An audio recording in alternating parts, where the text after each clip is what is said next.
Hi, good afternoon. Scott Salvarian here, Director of Industry Relations at Sierra Interactive. I've got with me today two very special guests, Tarasa and Brian Hurley. Really excited to have this conversation today. Tarasa and Brian run a powerful real estate organization out of the Pittsburgh, Pennsylvania area, and they do a ton with creating content and leveraging SEO with our Sierra website. So Tarasa and Brian, why don't you give us a little bit of an introduction? How long you've been in the business? Kind of the standard information. Awesome. I'm Teresa Hurley, and I run a great team out of Pittsburgh, Pennsylvania. I've been in business for about 5 years. I'm a team lead and a brokerage owner. We have the largest independent brokerage in the area, which is River Point Realty. Awesome. And I'm Brian Hurley. I am not a real estate agent. In fact, I am a software engineer. I work for Google. Okay. I think we're going to come back to that with a couple of questions there, but for sure.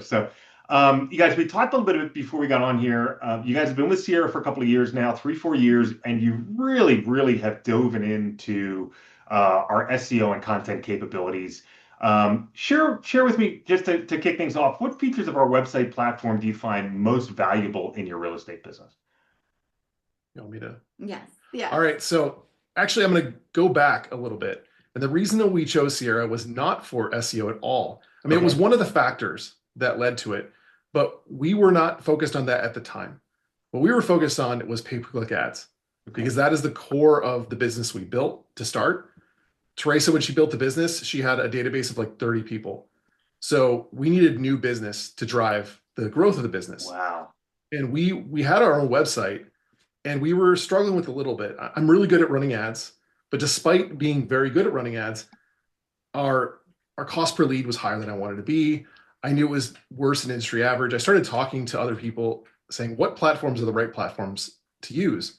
I don't want to build my own platform because that is a huge amount of work and not a Sure. good ROI for me. Sure. And I got a couple recommendations that led us to Sierra. And so around 2022, we onboarded Sierra in November, and I switched all of our advertising over to our new site, and instantaneously our performance increased. So Overnight, it it was was overnight. great. Same Really? ads, same ad copy. Yes. All the landing pages I just rebuilt in Sierra, Okay. and our cost per lead dropped like $3 per lead. Our lead quality went up. Everything was just much better. So actually, it Wow. was a really great change for us just from that perspective. We were Okay. able to generate more leads at less cost, and that's the real reason we did it. And I attribute a lot of that to some of the factors of the site being a little bit faster, having a good user interface, and better lead capture. So the way that lead capture works is kind of staged. You first come in, you enter one piece of information like your email, then it asks you for something else, but it causes people to feel more engaged because they don't have to put everything up front. Mhm. And then after they're engaged a little bit, they're okay with finishing. And those small little things lead to a better conversion rate. And it's been really good for us. That's awesome. That's great to hear. And we hear that a lot, right? And people are always interested is why Sierra is different. And that's a great way of explaining it. Brian, you're designing and running the ads for you guys, or I am. your Yes. pay-per-click ads were. And so that was, and ads are very much a right now kind of thing. Like Okay. when you run ads, you can get leads immediately. Our long-term goal was to leverage SEO as well, but SEO is a long game. Okay. It takes a long time to build the right Right. presence. You have to have a site that Google trusts. And if you talk to a lot of the people who are leaders in SEO and real estate, like a Tony Gilbert from Hypewired or Joe Heath, like those people know a lot of things, and I feel like I've learned a lot from them by watching what they're doing and listening to what they're doing. Okay. And so I built our site similar to that with less resources because I'm an engineer at Google, so I have a lot of Right. things that are on my plate. So I spent a lot of my time building what I could with Sierra to get the best bang for buck. And so over time, we moved our business. It was all PPC, all pay-per-click ads, to something that is a mix of pay-per-click and organic. Okay. And that's what your business looks like today. It's still a mix of pay-per-click and organic. Yeah, and that Yes. actually really helps a lot because we get the volume that we need to run our team, combined with people who are high intent, ready to go now, who reached out to us. And the organic ones are much better from a conversion rate, Right. but they're much lower. So we get probably around 50 of those a month, but 30 to 50 is probably the right range. Okay. From our pay-per-click, it's more like 250, 275, Okay. but that's just based on budget. Like as we grow the team, we add more budget, we get Right. more leads. And so it's been really good to have that mix because when one thing is not performing as well, the other thing is performing better and vice versa. Awesome. It's a great mixing of the two because organic leads already know like and trust you. Right. When they come in, they have a much higher conversion rate because those people are like, "Hi, I'm calling because I want you to sell my house." Right. So those people are great, and so they can be lower because there's such a high intent for conversion. Where the pay per click, we need more because they take longer to funnel through the system. Right. Right. That makes total sense. So, in designing the system when you started and starting out with pay-per-click, how long before you started transitioning into working on that SEO piece as well? It was almost immediate, but SEO is a very long game and takes Yeah. some kind of strategy sometimes. So Google doesn't trust your site immediately. And that's one of the hard parts is that when we drop a new IDX site on the internet, it might have 20,000 pages. That's a very hard thing for Google to get through. So I knew this and I structured our content. So I was trying to parse that content that we cared about, which is like blog articles. Okay. But I wasn't as good at it at the time. So I think I made a couple missteps, and that's okay. The missteps haven't hurt us that badly. Okay. It took me some time to figure out what our content strategy was. And so we follow a slightly different content strategy than some people follow. A lot of people go for content that is about their hyperlocal things. And that's a great strategy. And I love it. But we don't have enough time because I'm the writer basically, and Trace is the writer too. So we write what we can, the most impactful things to start, and then we fill it in if we can. And so when we have time. Yeah, so most impactful would be transactional nature things. So even though our site is very highly ranked in Western PA, it is, in terms of traffic, I believe it is the second highest local website. And the first is the largest brokerage in our area. And we're one hair away from them. We might even be higher this month. I'm not sure. So we've done very well with that. But we go for this transactional content.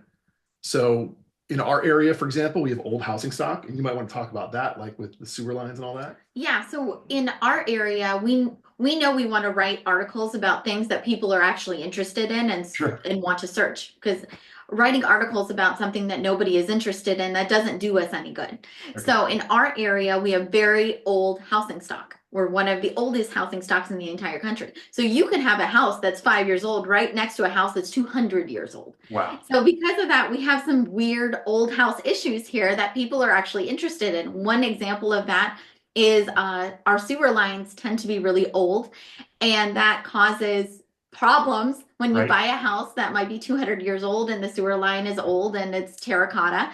So we knew that. We wrote an article about sewer lines in the Pittsburgh area, knowing that that is a very high intent searchable thing, and that drives a lot of traffic to this blog article, which is written to give a lot of information about that. Okay. People lost tens of thousands of dollars of their money on this kind of thing. So people really care about sewer lines. Yeah, I mean that's not an easy fix.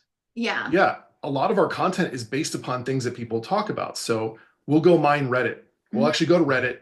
We'll use AI and we'll say, what are people talking about in our local area? And they care about, they're passionate about hundreds of pages of people talking about it related to real estate topics and buying houses and selling houses. And then we wrote articles about all those things. And those things build a lot of trust because we gave them pure knowledge that they actually cared about. Right. People eventually will link to them because they're like, well, I found this article. It's the only thing that talks about this in any depth that isn't trying to sell me something. And so that gives us a lot of cred. But in addition to that, we actually do go over direct transactional things. So if you go search for like best real estate agent in Pittsburgh or best realtor in Pittsburgh or any variation of that, you're going to find the typical things. You'll find like a Zillow link or some other link, the first 2 or 3. But once you get down to like 3 or 4 or 5, you're going to find Tarasa's site. And then that's the first agent site that is there. And what the typical person who does this does is they look, because they're looking for an agent. Someone who searches for a realtor, they're looking very high intent. Usually a seller. Right. They're a seller and they're at high intent of I need a realtor. And they skip past, a lot of times they skip past the LSA links.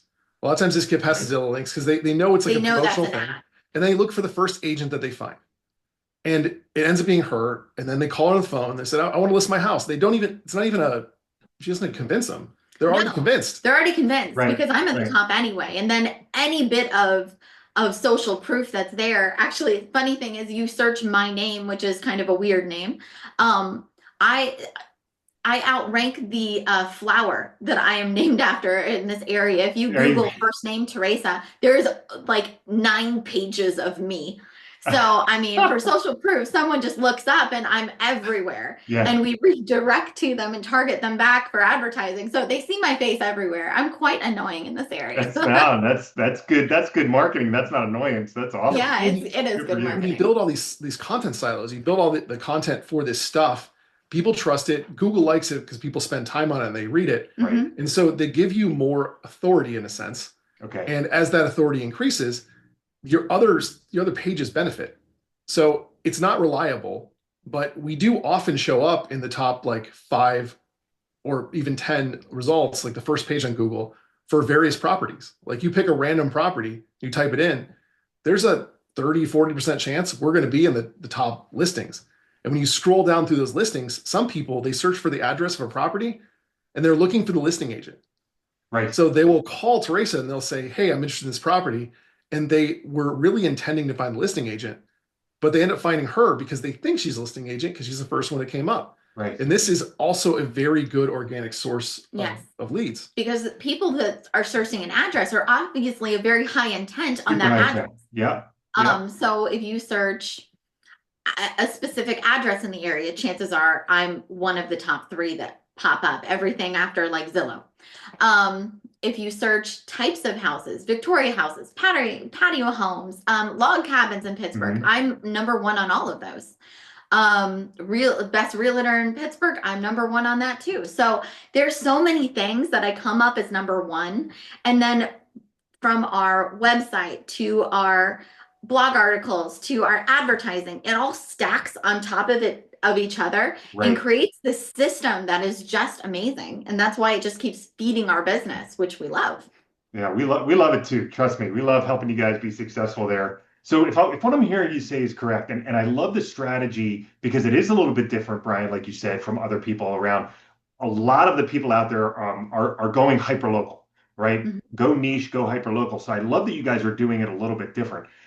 If what I'm hearing you say is, you're sort of creating these specialized articles that are improving the traffic on your site and thereby helping other pages on your site rank. Is that sort of That what is I'm true. hearing? And I think if we had infinite time, we would do the same strategy. We would build articles about the best restaurants. And we have done some of this, like best restaurants, We have best best swimming dog holes. parks, best, Yeah. oh yeah, one of Yeah. our biggest articles in the summer is It's best swimming holes. in Like Pittsburgh. people Oh yeah, go to that's a this great thing all one. the time. They don't provide a lot of transactional value. But that's okay because a lot of it is not always like I'm a realtor in your Right, face. right. Some of it has to be just like I'm providing a value that has Mhm. nothing to do with that. Like Yeah, I'm providing a value of fun activities for you to do this summer with your kids. yeah, Like not everything is shoving houses down someone's right, throat. A lot right. of it is just getting to know who I am and saying like I know that person has value. I've seen them a couple different places. And then it adds trust to me. People are Sure. like, I know she's an expert in the area. I read her article about swimming holes last week. Yeah, yeah. That is stuff that builds authority. Yeah, and I find Trust that with our I clients. find that a lot with the people that are doing this successfully is they take their, they're not only pushing sell, sell, sell. It's Yes. sort of a broader strategy of community-based information, personalized information, and then housing market information. Mm-hmm. And we Right. have I feel like it's a very karma centric. And like you put good into the world and you get Right. good back. So we try Right. to focus on positive things about our area. Yeah. And whether it's homes or buying or selling or things like it you can do in your own house now or rental properties over here, it's all just providing good value and good Sure. information about our area. Sure. Yeah, that's great. That's great. I love that that's working for you. So, it sounds like you've got a strategy in place that's working. Looking into the future, I mean, do you plan on continuing just to kind of run things the way you're running them? What sort of changes are you envisioning in the future with AI coming into place and all these different things changing? How do you see you guys changing your strategy? We've worked a little bit with the AI and making sure that I still pop up #1 on even AI searches as well. I think Okay. that's important that it still connects back to me and my website And now that a lot more people are using AI, we need to make sure that we embrace that too, because everybody else is going to do it. Right. So it's kind of trying to set yourself up as being first to the table, Right. and then you can kind of chip out a bigger block for yourself. We Good. use Good. AI a lot for content strategy. Mhm. So like that's AI is kind of hard to use to try to rank. We do a lot of cases will come up, but it's a very moving target, and a lot of the stuff that you can rely on could change next week. Right. So we don't That is the hard we part. try to tailor things so they're going to be beneficial to it, but if it works, awesome. If it doesn't work, it is what it is. Okay. So, but we do use AI a lot for content planning. And like I was saying with the whole Reddit thing, a lot of times people want to use AI to generate their articles, to create Yeah. things for them. We tend to not do that as much. We tend to use it to generate analysis ideas. and strategy Yeah. and ideas. Like Okay. I want it to take a lot of information that would take me hours to go through, especially with things like deep research using like Gemini or ChatGPT or Perplexity or Yeah. Claude. They all do this. Yeah. And I want to take all this information, especially from like user generated content like Reddit, Quora, things like that, that people care a lot and write about. And I want to write about things that are a summary of all of the most important things people care about. Yeah. It would take me hours or days to figure that out. But I can use AI to figure out those things for me. And I can build a content strategy around that where we actually create authentic information. And it's a time saver, but there's still the human element in it. The Right. human element is extremely important in our business. If you remove yourself from everything and it's not authentic anymore, people can feel it, they know it. It just is. If it was easy, everybody would do it. If there's an easy button, like everybody would push it. Sure. We still need to be very focused on keeping in our element that makes it different. You can go online right now and have AI write you 10,000 articles, Yeah. but that doesn't mean they're going to be good. And Yeah. it doesn't mean they're going to rank, and it doesn't mean they're going to hit the right places. Mhm. And I would say in our area, and I'd say this in sales, like you start becoming non-authentic and people feel it real fast. Mhm. So, and it's hard to get back from that. So it's important to make sure that what you put out for the public is really, really good. Don't rely on AI to do it all for you, because you'll be at a disadvantage. Yeah. You don't know. I think our view on it is that we want AI to make us superpowered. Superhuman. Yeah, I Right. need AI to help me be a superhuman real Right. estate agent. It's Right. never going to replace me as the realtor. Right. Right. Help you Or do my what you do, interactions but with do it better. Exactly. Awesome. We use it mostly as a time saver. So I'd say for the articles, blog articles, we probably run an analysis like once a month and write like 10 articles based on that. It would take Okay. us so long to be able to run that data if we did it by hand. Yeah. But with AI, we do it a lot faster. We still write the articles and make sure that they're good. But we use that as our, what did you said it in another interview that was great. We use it as like our research assistant. Yeah. And Right. like we're the professor, that's a research assistant. So we use it to like cram the data and gather things for us. But then we go through everything and make Mhm. sure that it's the right content and it's delivering the right message. Right. Editor. Right. Or So- editor. So one thing is you've made something, and it's sometimes hard to get someone to look at it to tell you if it's good. Mhm. And AI is actually a really good thing for this, because you can provide it. You can say, look, I'm trying to rank for this thing, and here are the top 5 articles that are currently ranking. Here's my article. Like, what did I miss? Like, am I targeting the wrong things, or am I doing the right thing? Rate my article on a scale of like 1 to 100. Where's it at in terms of these? And it will give you feedback that will say, well, actually, your article is amazing. Or more likely, it's going to say, your article is great, but there's some areas where you're not as good in it's this particular thing. Or maybe your idea was to target this keyword, but your article isn't targeting that keyword, it's targeting this other keyword. So if you use it as an editor and your research assistant, Mhm. you can take your human knowledge that you poured in an article and you can make it really, really dialed in. And editing for not just editing the article for terminology, but editing to be very specific around wanting to rank. Yeah. If you have a goal in rank mind, and keyword terms and things like that. yeah, and we have that goal. We're usually like, okay, I want to rank for this keyword is my Right. primary keyword, and also consider these secondary keywords that I care about.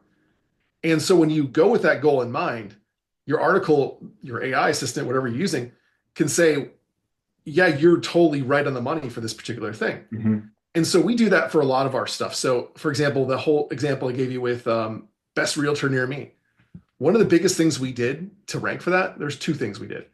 Number one is I went to our main page because the main page is the easiest one to rank for this kind of thing. Mm-hmm.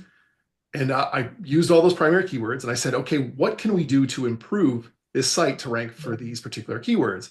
And it gave me some really actionable feedback. And some of that feedback isn't what you think it would be. Like a lot of times people will say, well, the H1 of the actual header has to have your keyword in it. Right. That is really not true. In fact, our H1 keyword does not have the actual stuff we're trying to rank for in it. The things we're trying to rank for are on the page, but they are not there. They are in the title, and there's a lot of other things that they do, but it helps you figure out what's going to be best to rank your things, but also what's going to be good for humans. So humans are who we're trying to sell to. Right. So we can't just make things good for ranking, but not for humans. Right. Yeah, that's great. It's like, it's great for SEO, but everybody hates it. Like that's not a good experience either. So a really good thing I want to ask here, I'm sorry to cut you off, is like, one thing I really like is there's this company 1000 Watt, and they're a branding. Yep. I super love what they do. I watch all of their YouTube things. I read all the articles. I really love their philosophy. And when we try to build like a new page that we're trying to target someone, I want to make sure that I follow a similar philosophy. So what that means is I want to not use jargon. Mm-hmm. I want to make sure that I'm telling a story or making someone feel a story. And those things and the SEO are my important things when I'm building something, because I want to target a human and I want to target the algorithm, but actually the human is slightly more important than the algorithm to us. And I think if you do that, the algorithm actually likes that. Mm-hmm. Makes sense. I really like to put emotion and storytelling into everything that we build, because I know that it's not all about the ranking and it's not all about the SEO words. It has to be like a layer cake of everything. Yeah. And when you pull someone's emotion, when you make it easy for someone to fall in love with a property or like an idea or feel an emotion, then you're more likely to move them forward. Mm-hmm. So we like to put a lot of emotions into the storytelling that we do for these articles. Yeah. And it's working. It's obviously working for sure. And that's great. And to your point, I mean, like, it makes sense. You've got to humanize this stuff, right? Yes. Like, you've got to be That's why aware you of what can't be so dependent on AI all the time, because you take out the human element. That's what we're focusing on, humans. So we have to have us in there. For sure. I want to give you some numbers about this too. So like this has had real impact on our business. Mm-hmm. So for example, when we decided to do some of these things, a good example, the whole targeting realtors thing. I always thought this is something I don't want to do as a keyword targeting strategy, because it's the simplest strategy for someone who doesn't know anything to think of doing. Right. So the competition is going to be high. It's going to be hard to do. I found it was actually much easier to do than I thought. Mm-hmm. But doing that has increased our listings significantly. So last year, Tarasa held 24 listings. Mm-hmm. I think currently you have at least 14 listings right now. So like that shows that compared to last year, the whole year, you're holding a good portion of those listings at the moment. But I think overall, we're going to probably end the year at 50 or 60 listings. Wow. And as far as transactions go, last year she ended with like 87, I think. 87. And we're about 110 thus far this year. Wow. So this is a down year for a lot of people. And it is a real up year for us. Okay. And a lot of that is geared towards what we have done online to try to keep feeding our business with leads, organic and pay-per-click. But it's been awesome. That's great. I love that. So let me ask you, I mean, in the beginning, you mentioned that, you did some research, you came across Sierra, you moved everything over and immediately started seeing some differences. What are some of the features or some of the ways, and Brian, maybe this is for you, Tarasa, maybe you too. What is it about Sierra that you're seeing that enables you to do what you do only better? Creating pages faster. So I can create a lot of pages very quickly. Yeah. Okay. And I think initially pages, when meaning I came like to Sierra, content pages, community pages, things like that. Yeah, it's very simple to create a page. Okay. I think initially when I first came to a platform, I thought, well, I don't like that I don't have the control that I want. But over time, I realized that our site is not about that. So I think there's a view, and a lot of people say, what platform should I choose? this question we see all the time. People are like, I need to choose a new website. Who should I choose? Yeah. And my question to them is always, well, what do you want? What do you want? Yeah. Like, What's your do intent? you want a brand site? Because a lot of people, they need a brand site. Yeah. They don't really need an IDX site. They need something for their brand. But for us, our entire model is based upon internet leads, is based upon organic and paid lead gen. Right. So we need a lead gen site. And a lead gen site actually kind of works better if it's like less design and more pointed toward conversion, which ends up being a simpler design that doesn't get in people's way. And it's not as attractive to someone who's like, oh, I want this like really fashionable brand site. Mm-hmm. But the way that actual leads work is they don't want the fashionable land or fashionable We need site. to deliver quickly and easily. Like they don't Yeah. want things moving around. They want things quick and exactly what they want. Right. So that is a very good fit for us. Mhm. And the nice thing is when I want to create new landing pages, want to create new content, it's very easy. I don't think much about the style. I think more about what the content is. Okay. And I can crank out a lot of content pretty quickly. So that's been a good benefit for us. Awesome. You saw our website. We have like hundreds of landing pages on there. Like Oh, it's crazy.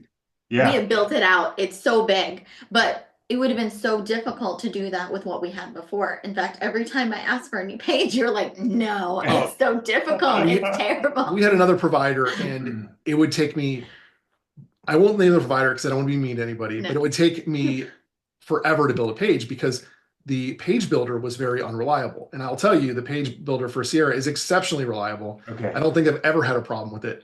But this particular page builder would crash like 30% of the time. Oh. So I'd spend half an hour on it, which was already It clunky. crashed. And then I'd go click on save and everything would destroy. Oh no.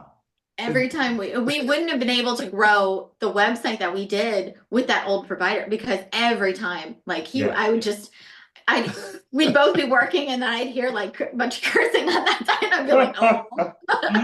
Well, it's funny because when I looked at your site and then heard how long you've been with Sierra, I was like shocked because of the amount of pages and Yeah. content and information you have on there is super impressive. So I'd love to build Sounds more. It's mostly a labor of love for me in my Yeah. spare time. Yeah. And yeah. so, like I was saying before, I think that if I had a lot more time, I'd build a lot more hyperlocal content about things that weren't real estate. Okay.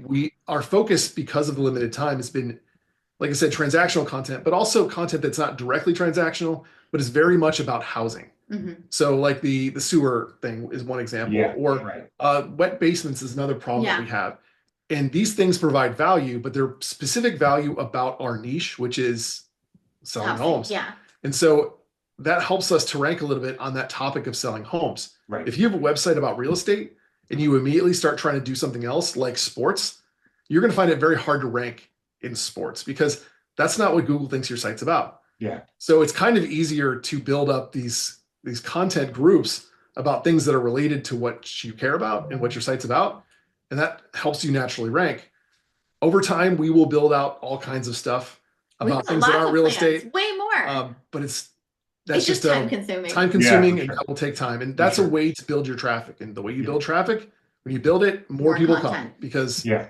Google likes your stuff. They send you more traffic. It's just a self-fulfilling prophecy. Awesome. Awesome. If That's I great. had him full time, then we would I'm there. I was like, wow, man, if he was full But, time, I you guys mean- would you'd be out of control. That's awesome. So, demanding. I don't want to take up too much more of your time, but if you were speaking to someone either looking at Sierra or someone who has Sierra that maybe they don't have a content strategy in place, or they're kind of like, I don't even know where to start. What kind of guidance would you provide somebody that is either just getting started or has, a little bit of content on their site? Like what should they focus on? What should they do? So I would say real estate, I would definitely start with focused on real estate because housing, showing people houses, showing people what you need to do, having different kind of buckets and areas like Mhm. types of houses, sizes of houses, location of neighborhoods. But another thing you can do for blog articles is focus on your passion. If your passion is, let's say I'm a crafter, I have a big craft room on the other side. So like if I had to, I would talk about craft rooms and houses, my favorite craft shops in the area, favorite coffee shops because I have a lot of coffee, like things that have that are part of your passion because it's easier for you to get excited. And when you're excited writing about something, you can easily get someone else excited about it too. Right, right. So I always say, if you're limited, stick to the things that you are passionate about. Okay. If your motivation is leads, like if you went to Sierra because you want leads Yep. and you want this organic strategy, it's going to take some time. Okay. It doesn't matter if you invest a huge amount of time in it. It's a slow going process and it can take months. So I would recommend following a strategy like we did, where if you want leads, if lead is your primary motivation, Yep. you need to go run some paid ads. Okay. And that will give you results immediately. They're not going to give you the same kind of results as organic will, but you can use the time that you're gathering those paid leads to build up your organic strategy and eventually get to a hybrid model. Some people don't like the hybrid model. They want to go all in organic, and Right. that's great. But if you're a bigger team, you don't have enough volume there. Gotcha. If you're like a solo agent, you could totally feed your business completely on that over time. But the paid leads are a good start. Yeah. Yeah. Great. That's awesome. Well, guys, this has been super helpful. I really appreciate your willingness to share. We love watching your success. For those of you watching out there, again, Tarasa.com is the website. These guys are out of Pittsburgh. So if you've got anybody moving in or out of Pittsburgh, you know who to reach out to. Guys, thanks again. Really do appreciate your time. Have a great rest of the week. All right. Thanks so much.